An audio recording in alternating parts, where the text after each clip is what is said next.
go ahead and get started. I know we've still got some folks joining, but we want to make sure we have plenty of time for our speaker's presentation today. So welcome everybody to today's Lunch and Learn seminar. For those of you who don't know me, I'm Mary Christensen. I am the director of the MSW program, and I coordinate these seminars. So I'm going to just go over a few logistical things and then I'll introduce our speaker.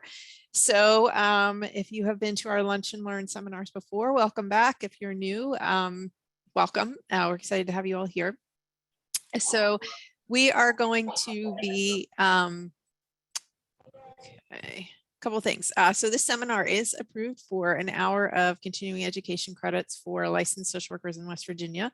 If you are licensed in another state, you can present the CE certificate to your state board for approval.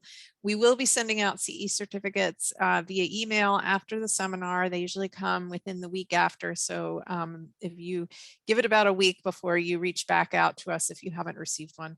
One thing to notice that they do often go to junk or spam email folders. So, make sure you double check that if you haven't gotten one yet.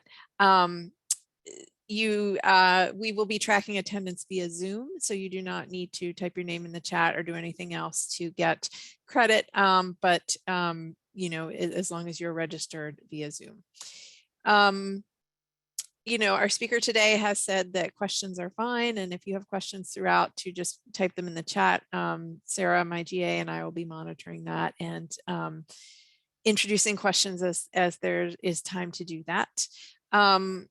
What else? We do ask that folks keep themselves on mute to eliminate background noise. If you want to unmute yourself to ask a question, you certainly can do that. But please be considerate of that. We've got a lot of folks on the call today, which is great. The other thing I'll just note is that the speaker has, Bridget, Dr. Bailey has given us permission to share her PowerPoint slides. So we will be sending those out via email to everyone. And finally, we do have an evaluation survey that we ask folks to complete if they have time and are interested. And I will post a link to that in the chat towards the end of the seminar. You'll also get a link in the CE certificate email. So if you don't have time to do it today, you can do it then. So that is all I'm going to say. I'm going to introduce our speaker. So we are super excited to have Dr. Bridget Bailey, who is one of our own assistant professors here at the WVU School of Social Work. She's also an adjunct assistant professor in the Department of Behavioral Medicine and Psychiatry at WVU. She graduated with a PhD from Ohio State University in 2020 in the College of Social Work and an MSW in 2010. She's currently a licensed independent clinical social worker in West Virginia. She's intensively trained in dialectical behavior therapy and has used DBT in a variety of settings, including inpatient, outpatient, community-based, and school-based with both adults, adolescents, and families. Her current research focuses on implementing DBT skills as a universal social and emotional learning curriculum for middle school students. So we are very excited to have her return to do a second Lunch and Learn seminar on DBT. So I'm going to turn it over to her and let her do her thing. Okay, happy to be here, everyone. Let me share my screen.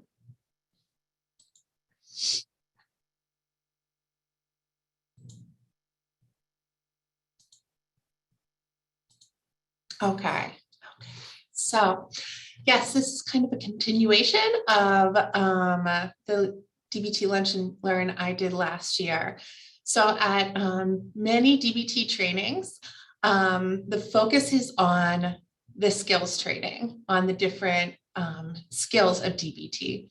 And a lot of people are pretty well versed in those. So today we're kind of going beyond the skills training. We'll briefly mention that for those who are unfamiliar with DBT altogether. But we're really going to look at the other modes of treatment. We're really going to look at individual DBT, phone coaching, and the importance of a DBT consultation team. So we'll just briefly go over what DBT is and who it's effective for, and then get into the modes of treatment. And then I have a slide on some opportunities for training. There's many ways to get DBT training. My training is through behavioral tech. And so those are some of the trainings that I have listed. And then questions, definitely just unmute yourself or put it in the chat, and I'm happy to take them throughout. I think that that makes it more interactive than me just talking at you the whole time. Okay. You know what, 1 second, because I have a couple videos and I want to make sure that I am sharing my sound. Yeah. Okay, there we go. Okay. So these are my main references, and these are the main books, you know, on DBT. It includes the original text from Linehan, and then also the skills training manual, the one for adolescents, and then the DBT teams book, how to develop and the practice of a DBT team. So what is DBT? It's an effective treatment for a variety of individuals who have difficulty controlling their emotions and behaviors. And it really comes from a skills deficit model with the assumption of people never learn these skills. If they knew them, they'd be using them, because we assume everyone in DBT is doing the best they can. So we're trying to replace problem behaviors with a skillful behavior. You know, so when I'm talking to clients, I say, you know, you're not going to stop doing this problem behavior, you know, cutting, until we can give you something that works just as well, because it has a function. You're doing it for a reason. So figuring out the function of the behavior and replacing it with a skillful behavior is essential in DBT. And we'll talk about how to do that through chain analysis.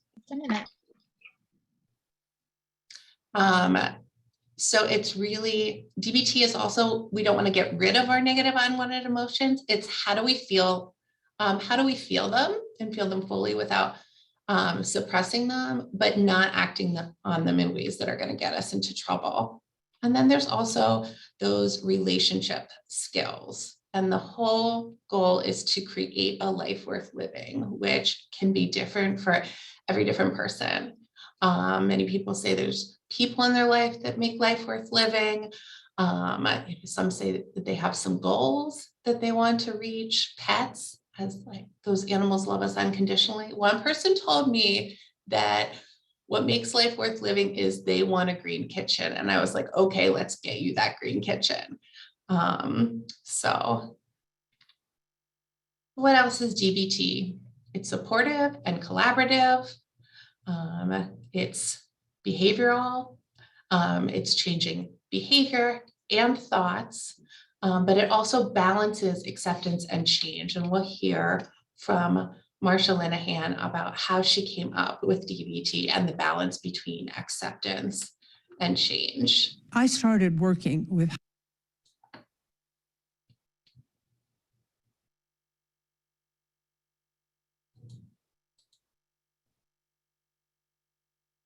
Here we go. I started working with highly suicidal people. As it turned out, the people met criteria for borderline personality disorder, but A, I had never heard of borderline personality disorder, and B, I didn't know what it was. Even if you told me the name, I wouldn't have known. So that was the beginning of the whole thing. I had no idea what I was doing, except that I was studying suicide.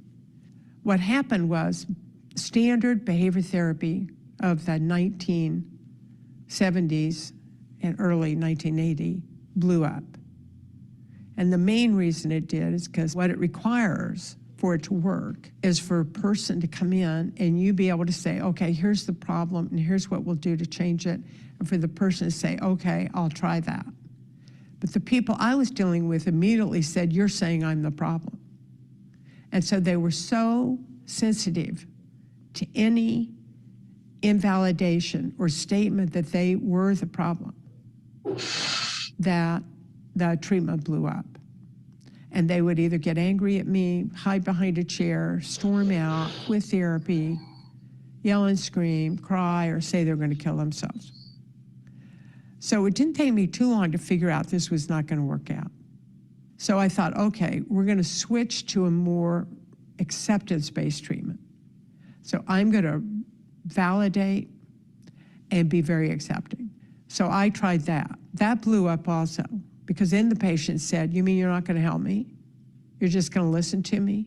Most of the patients I treat have already been through a whole lot of therapy where you talk, get listened to, and understood. The problem is talking, being listened to, and being understood doesn't necessarily make anything change. So then they got really upset with me because I wasn't helping them change. So that's when I realized that I had to pull together a major emphasis on change with a technology of acceptance. So I had a technology of change, now I need a technology of acceptance. The technology of acceptance primarily was validation. So it's behavior therapy with a huge amount of validation. So problem solving, validation are the core components of the treatment. Right.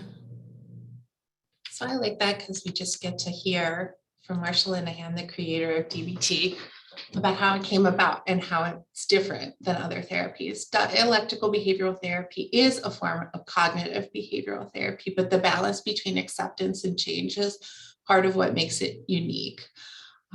So assumptions in DBT, and I always come back to this with clients, I'm always tying things back to the assumptions.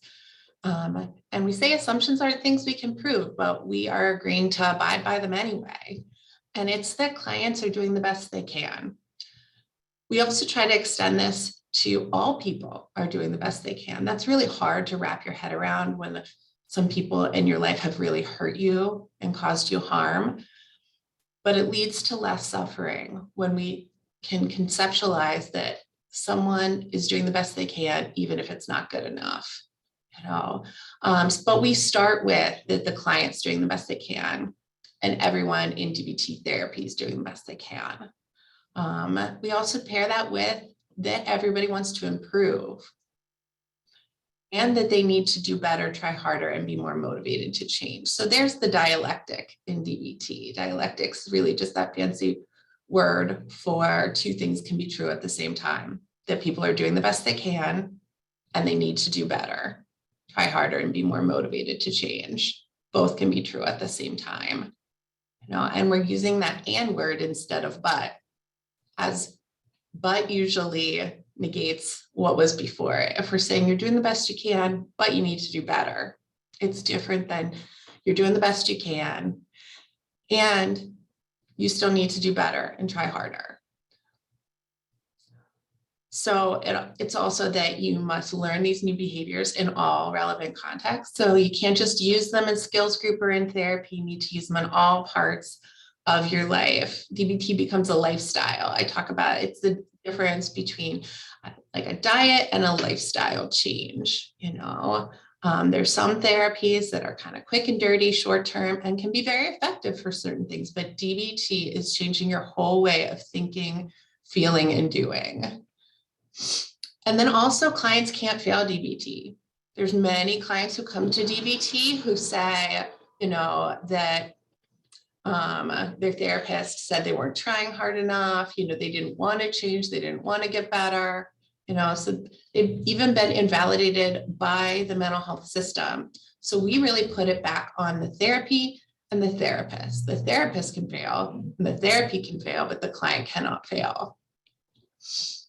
And then also, they have not caused all their own problems, but they need to be the ones to solve them anyway. And you can come to get some frustration and pushback with this of, why do I have to do that? It's not fair. And we're saying a lot of crappy things have happened to you in your life. You wouldn't be here if they hadn't. And no one's going to fix it for you. So we're empowering them to be the change they want to be in their own life. And then also just recognizing and validating that their life is unbearable currently, but we want to create not only a bearable life, but a life worth living for them. And then we also don't treat clients as fragile. Also, DBT assumptions about therapy. The most caring thing a therapist can do is have people get closer to their own goals. So there's that collaborative there. It's not the goals I have for you, it's your goals. How do I get you closer to your goals? And we work together. And the goal is for you not to need me anymore, for you to be able to be your own case manager and meet your own goals using skills. So the therapeutic relationship is a real relationship among equals. There's not a hierarchy there, as in some other therapeutic modalities. It's also that we're going to use that relationship. You know, if things are coming up in our relationship, they're probably coming up in your relationships outside of treatment. So we're going to use that relationship to help the person be more skillful. So, and we're saying that all of this applies to therapists, not just their clients. DBT therapists are required to do the DBT skills, to walk the walk, and be able to use relevant self-disclosure. So we've already talked about that we can fail, that they can't fail, the treatment can fail. And this is also saying if we're going to work with some of the sickest people, we need support. And that's why we're going to talk about the consultation team. Doing DBT in a bubble, you know, by yourself is not as effective because you need support. Okay, there's a lot that makes DBT unique, I think. Oh, sorry. So we're going to listen to what some DBT therapists think about why DBT is unique.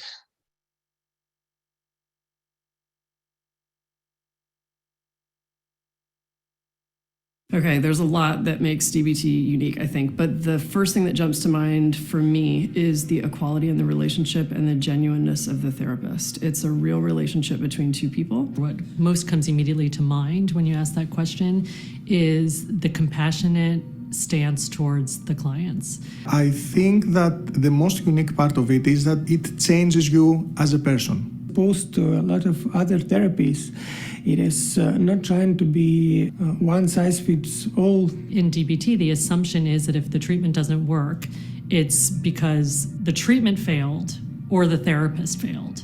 And that the assumption in DBT is that the client cannot fail. You cannot actually do DBT without doing DBT on yourself. This kind of treatment you are doing, you react in a different way. You become more wise. For a lot of folks that we work with in DBT, we're probably one of their only authentic, safe relationships where they can be who they are and then try to be the person they want to be without having this constant fear that somebody's going to leave the relationship. It is effective and pretty efficient for helping people with very distinct set of problems. And I think that's cool. So I think this compassionate stance of really not seeing it as one up, one down, but really focusing on an equal level, I think that to this day, I think this remains really unique about DBT, so explicit. They get to be who they are, and I get to be who I am. I get to use irreverence, I get to use humor, I get to use validation, I get to use cognitive strategies, I get to use behavioral strategies. There's so much that I can do in the treatment as long as I've got the principles in place and the case conceptualization down. Okay. So that is hearing it from them. And you can see what they're talking about really aligns with our social work values of the strength perspective, the dignity and worth of the human being, that collaborative relationship. So while DBT wasn't created by a social worker, it really aligns with our values. So the research and evidence for DBT, I'm not going to go through all of it, but you can see it works for a lot more than just borderline personality disorder. It's because these skills can be helpful for everyone. That's why we're working to bring them into schools, just as general life skills. It also has been found effective with all different ages. It's even adapted for children now, 7 to 12. Gender, sexual orientations, races, ethnicities, and in many different countries. So what is comprehensive DBT? Because a lot of people weave DBT skills into their practice, but that is for adults committing to 12 months of weekly individual therapy, weekly skills training, which is ideally 2 hours, and then as needed coaching, phone coaching between sessions, which is another unique part of DBT. And for adolescents, it's 6 months, and a caregiver is involved in treatment. They're coming to group, and it's really awesome to see the caregivers start to use the skills in their own life, and that creates a better relationship with their teen. Because many teens are like, why do my parent have to come? And it's like, you explain the skills and you say, could an adult in your household use these skills? And they're like, oh yeah, they need them more than me. So, and then you can see that family getting closer using that common language together. So the modes of treatment are individual therapy, and individual therapy is really to improve client motivation and keep them in treatment, and also apply the skills to their life. The skills training isn't actually therapy. It is teaching skills without processing those skills. The processing of the skills and applying them to your life happens with the phone coaching and the individual therapy. The coaching between sessions is essential because it helps people apply those skills in moments of distress. It takes it from not just being conceptual to being applied. And then case management is to structure the environment. The goal is for people to become their own case managers, for them to be able to solve their problems.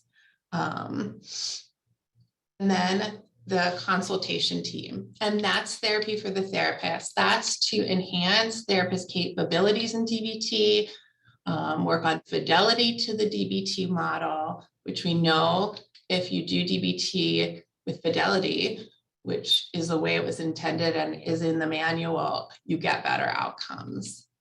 And then to enhance therapist motivation for working with some very difficult people and severe problems. So one thing that is essential is pre-treatment consultation. The goal is for people that's to assess, is DBT appropriate for you, and to gain commitment to DBT and to staying alive. So jumping into DBT without pre-treatment consultation often leads to someone who doesn't have as much buy-in or commitment, and DBT might fail them. Pre-treatment consultation is around 2 to 4 sessions. So how do you get someone to commit to DBT? And when do you use these strategies? So you use these strategies we're going to go over in pre-treatment, but also throughout treatment, when there's life-threatening behaviors, therapy interfering behaviors, client threatens to leave therapy, or they're resistant to making changes. So commitment strategies. When one doesn't work, use another one. First one, these pros and cons. It's really getting both the positive and negatives from both sides of the situation, from the client themselves, and helping them evaluate that. The foot in the door and door in the face. This is really the foot in the door is you make an easy request followed by a more difficult request. Or door in the face is when you make a much larger request and settle for a smaller one. So often this is saying this is a 12-month treatment. You're going to be in skills training 2 hours a week and 1 hour a week of therapy. And you're telling them all of this. And they're like, I don't know if I can do that. And then you say, what can you give me? And they're like, I think I can try it for a week. And then you're saying, can you give me 6 weeks? Because I really don't think you're going to give get a feel for it until you really get through a whole skill set. And then there's shaping. So that's reinforcing that incremental change. So the person refuses to talk about their mental health in the first month. And then you praise and validate every time that they kind of move to that area.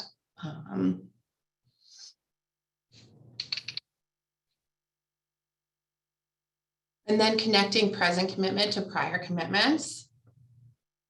That's a strategy of really, if a patient has, or a client has expressed the desire to change, but now they're resisting it and they have that ambivalence, you link it back to their prior commitment and what they've said their goals are. You know, you kind of create that incongruence between their behavior and their values and goals. So then also you highlight that freedom to choose, but also that absence of alternatives. You don't have to do this therapy. You know, this is your choice. And you're telling me that nothing else has worked and that life's not worth living for you. There's cheerleading, generating hope, holding that hope for the clients, providing encouragement and support. There's playing devil's advocate. That's really where a client says, I don't want to be in treatment.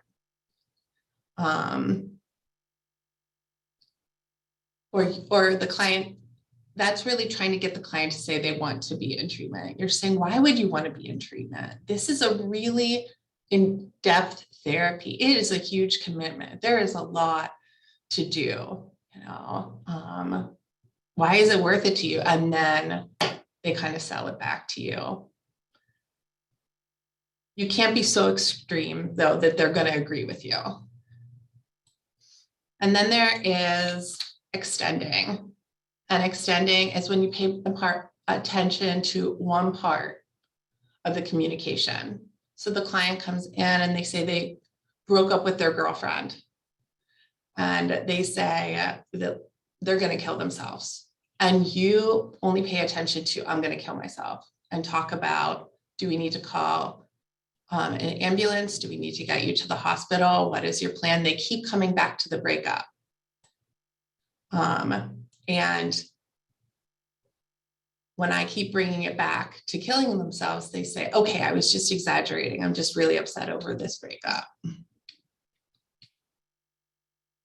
Anyone have questions about the commitment strategies?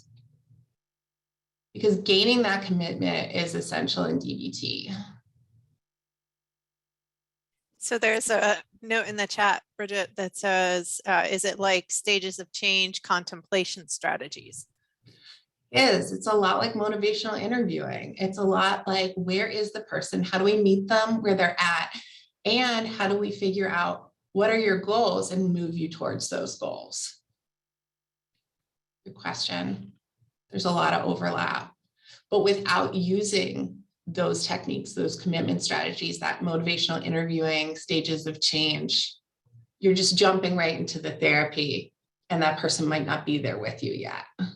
That's why pre-treatment consultation and commitment strategies are so important. So DBT has 4 different stages. People often think of stage 1, where the person is suicidal, has life-threatening behaviors, has those therapy interfering behaviors of not coming to therapy, not doing their homework or their diary card, coming late, all of those kind of things, and that they're in skills training. But there's other stages of DBT that are less talked about. So stage 1, the treatment target really is that life-threatening behavior, that therapy interfering behavior, and that those extreme quality of life interfering behaviors that are making it so you can't function. And what you're trying to do is apply all the modes of treatment and help people work towards their life worth living and learning those skills. So stage 2 is really where you treat some comorbidities. That's where you really go to mood disorders, trauma, PTSD. It's not like you can't tackle it in stage 1, but stage 1 is we're keeping you alive and functioning. And stage 2 is really how do we treat some of the underlying causes for that not wanting to be alive and not being able to function. You can do both at the same time. You don't have to wait to treat these comorbidities. It's just that the main focus is on them in stage 2. And again, they're in all 4 modes of treatment, usually in stage 2. And that's really trying to help people experience their emotion without acting on it in problematic ways, but to feel those emotions. So then stage 3 is those problems in everyday living. That's just people being stressed and having that difference between what is depressed, what is and what is everyday stress, and increasingly trying to reach their long-term goals and building that self-efficacy. Usually you're out of skills training by this. So this is usually after a year of skills training. And this is continued as needed individual therapy and at times skills coaching, although often skills coaching is only during when you're in skills group. And then stage 4 is that's like that self-actualization on Maslow's hierarchy of needs. That's how do we create joy and freedom in your life. That's really when you're working of the higher level of those mindfulness skills, like going to mindfulness retreats and really have grasped that reality acceptance and radical acceptance, which are, I think, the most powerful skills in DBT, but often take the longest to really sink in. That is, it is what it is. This is happening, this happened. I don't have to agree with it. I don't have to think it's okay. And if I fight it, it's going to create more suffering. We say that pain plus acceptance equals ordinary pain, but pain plus non-acceptance of this isn't fair, why me, equals suffering. And as you can see, you can move up and regress and be in stages at the same time. Does anyone have any questions about the stages of DBT treatment and the treatment targets in each stage?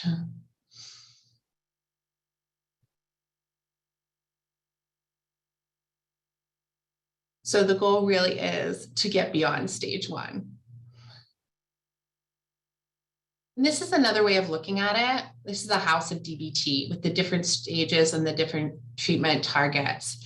And this is often used with clients of, I know the way out of hell for you. Oh, and it's gonna burn on the way up, but we're gonna get there. Oh. So Bridget, there's just a quick question in the chat. Do you want to take it now or you want to? Sure. It says, how do you evaluate where people are at in each stage? How do you evaluate where they're at? Yes. So let's go back for a second. So you, in the case conceptualization that you originally do, you work with the client to figure out what stage they're in.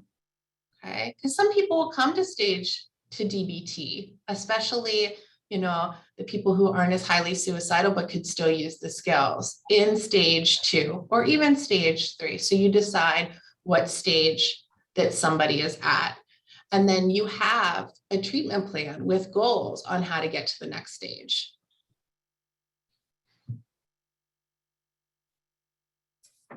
So skills training is what we're not going to concentrate as much on today, but these are the skills you learn in DBT. There's problems to decrease and there's ways to increase them. there's ways to increase the adaptive skills, the mindfulness, the emotion regulation, distress tolerance, interpersonal effectiveness. And in the adolescent multifamily version, they have walking the middle path, which is really dialectics, which are weaved throughout DBT for adults. So you see, it balances acceptance and change. The acceptance skills are the mindfulness and distress tolerance skills, and the change skills are emotion regulation and interpersonal effectiveness. So Bridget, we had one other question in the chat. Somebody was asking if a client enters in stage 2 or 3, is it still a year-long commitment? So we know that skills training works best if you do 2 rounds of it. It only takes 6 months to get through all the skills, but people have time and time again told me, I was learning the skills the first time, but I started living them the second time.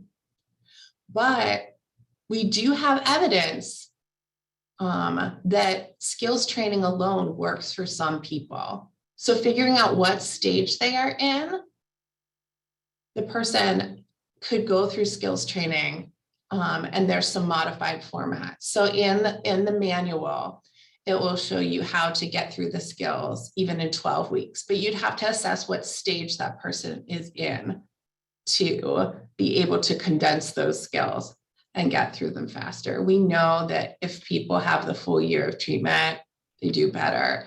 One research study shows that people with borderline personality disorder in particular, if they complete a whole year of DBT, 90% of them don't meet criteria for borderline personality disorder. It can be that powerful. Yeah, and there's one other question that says, that asks, why is the 4th stage called incompleteness? That's what you're targeting. So each one, like problems in everyday living, that's what you're targeting in stage 3. And in stage 4, incompleteness, you're targeting, that's the treatment target of how do we make you complete, have that self-actualization and that increased self-efficacy and joy. So it's kind of a little backwards. Okay, so what is a DBT consultation team and do I really need one? From the Linehan School of Thought, if you're not on a consultation team, you're not doing DBT. And that a DBT team is that key resource for helping you deliver DBT effectively, monitor your fidelity, and support you as you deliver DBT so you don't burn out. And active participation in a DBT team is also required for certain levels of training in DBT and for certification. So a team is 3 to 8 people who agree to support each other and treat a system of clients. So you're treating, the whole team is wrapping around these clients, even the members who may not have interaction with them. So the individual therapist and the client are that dyad, and then the skills trainers, case manager, DBT pharmacotherapist, and all could be part of that team in supporting that client. So what's a DBT consultation team? Do I really need one? Here's a little video.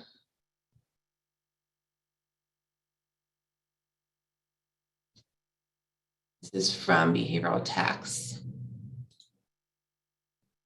website. Let's see if it plays for you or not. It looks like you don't have the sound. Oh, wait. That the providers delivering individuals. Okay, can someone give me a thumbs up that you can hear it? We can hear it, but not see it. Providers delivering individual skills and coaching also be part of a consultation team. Wait a second. This is a really important part of the treatment because we're working with such a difficult client population. Therapists can become burned out, exhausted, overwhelmed by emotion. Can you see it now? Yes. Okay. Awesome. We'll restart it. Dialectical behavior therapy requires that the providers delivering individual skills and coaching also be part of a consultation team. This is a really important part of the treatment because we're working with such a difficult client population. Therapists can become burned out, exhausted, overwhelmed by emotion, and confused about what direction to proceed with any particular client. And so having that team wrapped around you as support becomes vital. Teams meet on a weekly basis for varying amounts of time depending upon the needs of the team.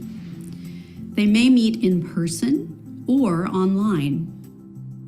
It allows us to remain consistent with the model in the way that we're approaching difficult clients. Given the often powerful emotional positions that these clients take, it can become easy for a therapist to either fragilize the client and treat them as though they're not capable of much change, or to become frustrated with the client and balance too far in the direction of forcing them to change. Neither one of those are going to be effective. The team can provide a great deal of assistance in identifying when a therapist is out of balance in the treatment. That imbalance can be difficult to identify in ourselves while in the heat of the work with a client. So the team becomes a vital place for regaining an awareness of the balance that is best with the client. One of the key benefits of being on a consultation team is the emotional support that you receive from the team. This is support that comes from people that understand the technical aspects of DBT and also are as vulnerable as you are in facing the difficulties of clinical work with this population. So the team is both able to validate this emotional journey that you're on with a client, which can sometimes be difficult, and also hold you within the constraints of the DBT model, making sure that you're delivering the most effective treatment possible. The consultation team becomes a place of great intimacy where each member gets to know the strengths and the weaknesses of other members, and they challenge, hone, and refine each other's skills over time, bringing the consultation team members to a higher and higher level of fidelity in the treatment as they go. This process of refinement allows each therapist to build their skills and avoid pitfalls that can potentially be fatal for suicidal clients. Okay. We're going to talk a little bit more about consultation team. Does anyone have any questions after the video? There is actually one question in the chat. Let me just pull it up. So somebody asked, how do you manage ethics of confidentiality of your client while also receiving validation of your journey through a consultation team? It's a really good question. It's going to depend on what kind of consultation team you have. If you're all within the same practice, that client is going to know that you have a consultation team, and that consultation team is wrapping around and treating the client. So what's going on between you and the client and treatment is up for grabs in consultation teams. So that's part of explaining what confidentiality is within a DBT model. There's also ways to be in consultation team with people who are not, right in your agency or practice. And there you would use initials, you would use things that wouldn't be identifying information for those clients. So you can do it either way. But it is important for clients to know that you are on a consultation team. And, if you present it in a certain way, people hardly ever have a problem with it. You're just saying, I want to make sure I'm giving you the best care possible. So we got to put a lot of brains together, and I want to be able to consult with my team to make sure that I can give you the best care, to make sure we're not missing anything. Usually people are okay with that.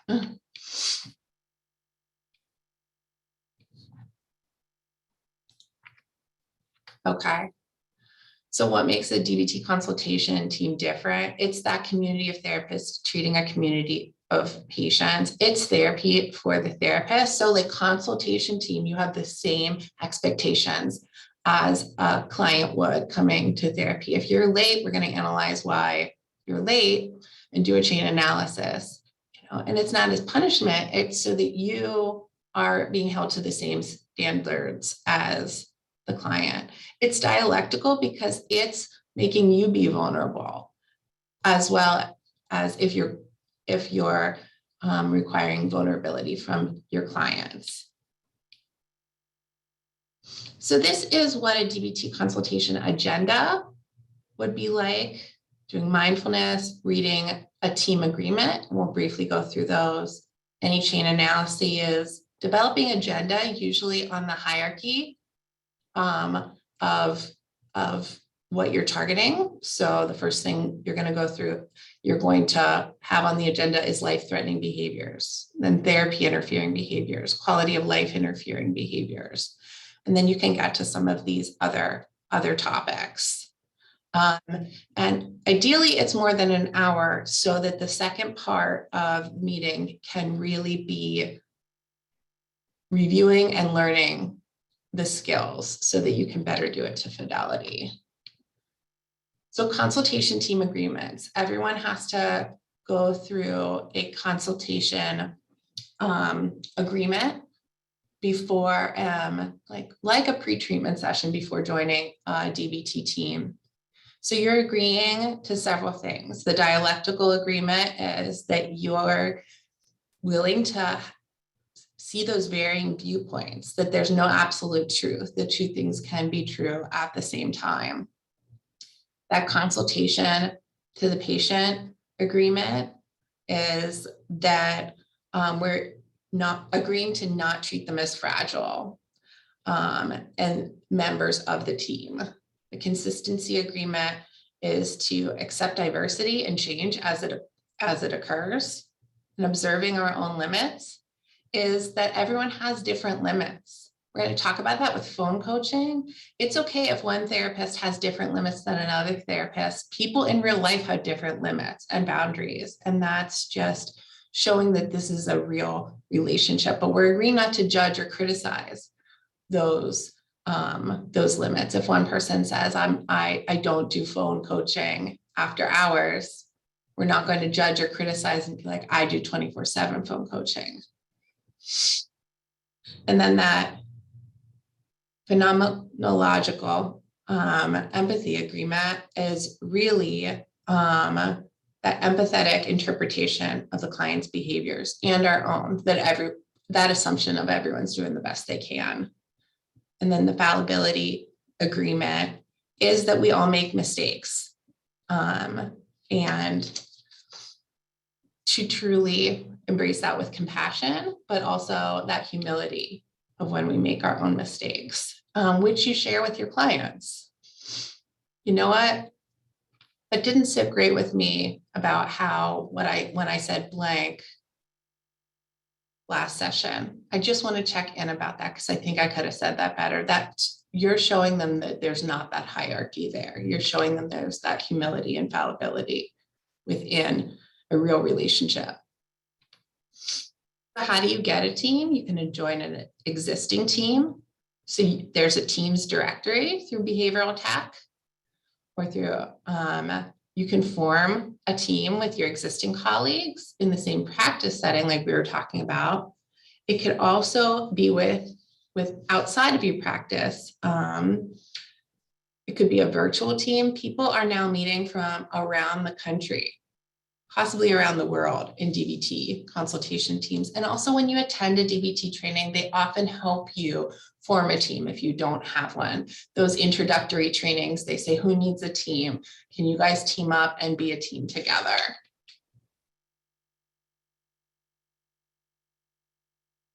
Okay, moving on to phone coaching. Phone coaching is often something that people are reluctant to get into DBT for. They say, like, I want to just be at work when I'm at work. I don't want to have to do phone coaching.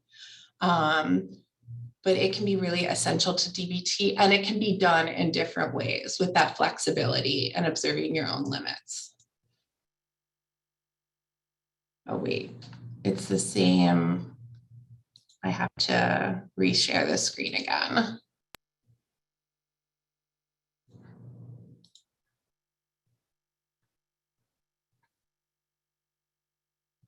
That count. So your job is to go in DBT. It is important that all of the new behaviors, all the skills that you are teaching your patient are able to be applied by them in the places that count. So your job is to go beyond the therapy room and be sure that you're able to have contact with your patient in order for them to apply these behaviors in their day-to-day lives.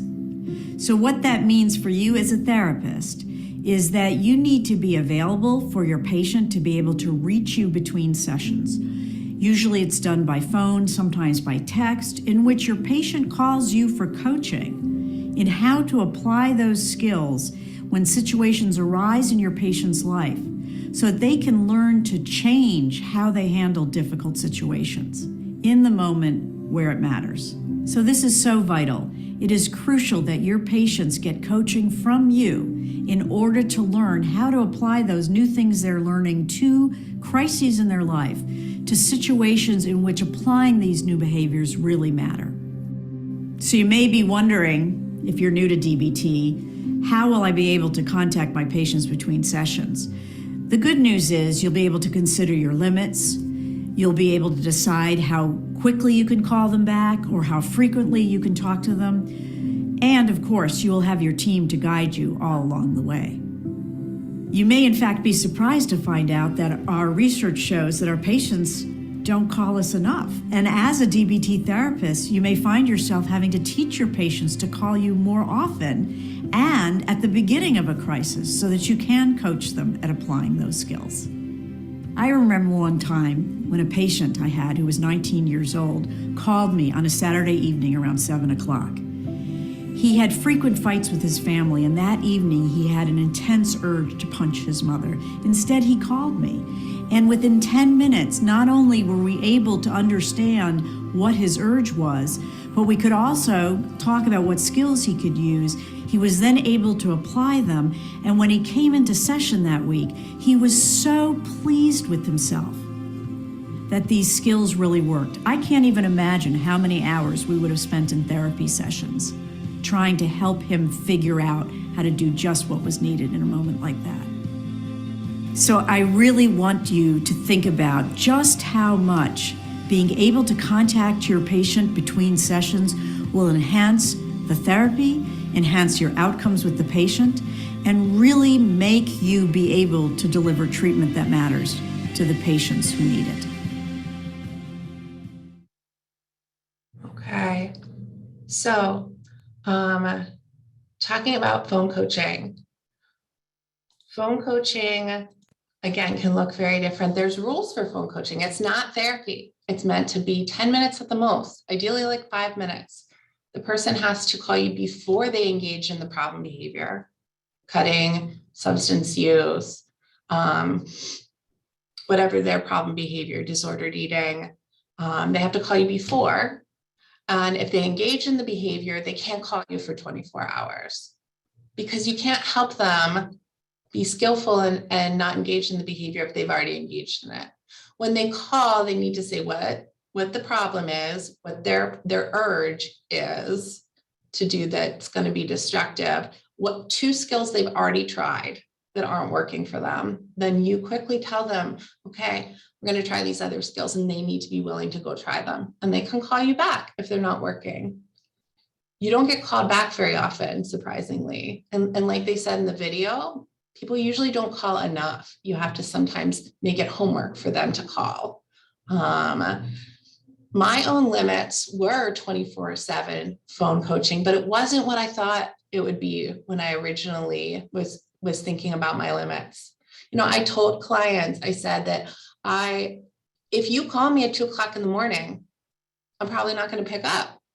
If I do, I'm probably not going to be at my best to be skillful and help you.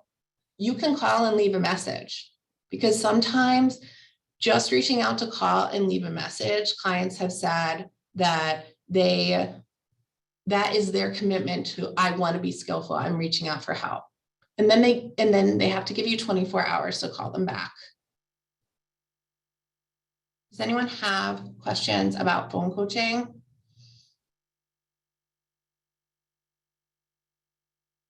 I'm going to breeze through a couple of slides so that we can have a couple minutes for questions at the end.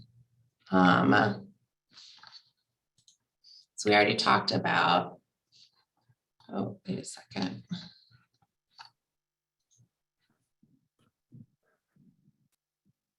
Can you see my slides again, Mary?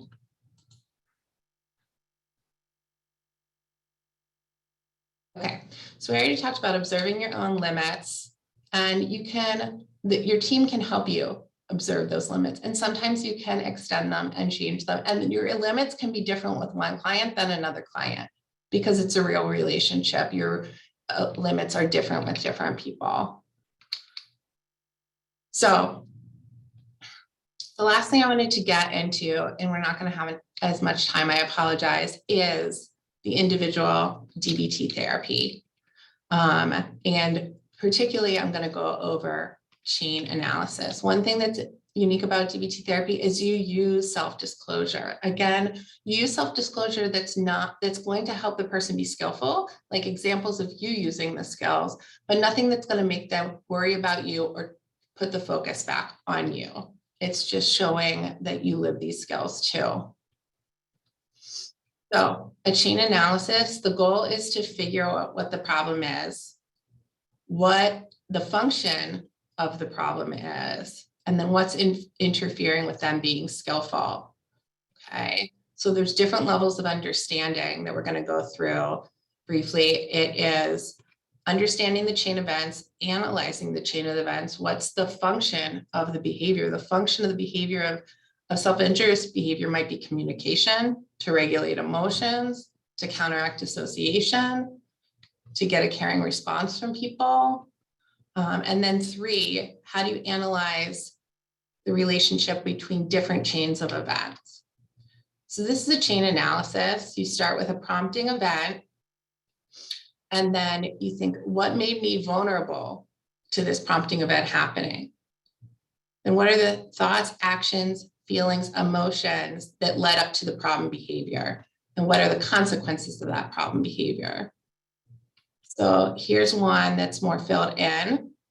And it also helps you after you have several chain analyses to find common themes. If you see here, it was different problem behaviors and different prompting events, and probably different vulnerability factors, whether I'd slept that day, whether I'd taken my medication, got in a fight with someone the day before, but each one had this thought of everyone hates me. So how do we tackle that common theme? So I am going to end it there and open it up for questions.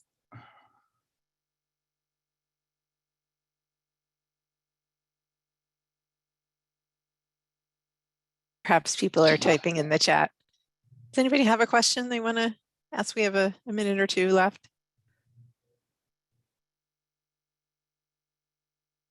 Okay, and definitely we will send the slides along so you can see a couple more slides on that chain analysis.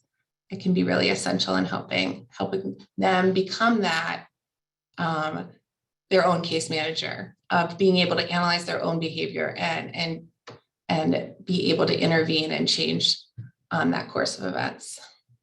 So I saw there's a couple questions in the chat. There's one that asks, do you feel like it took you a long time to gather the skills?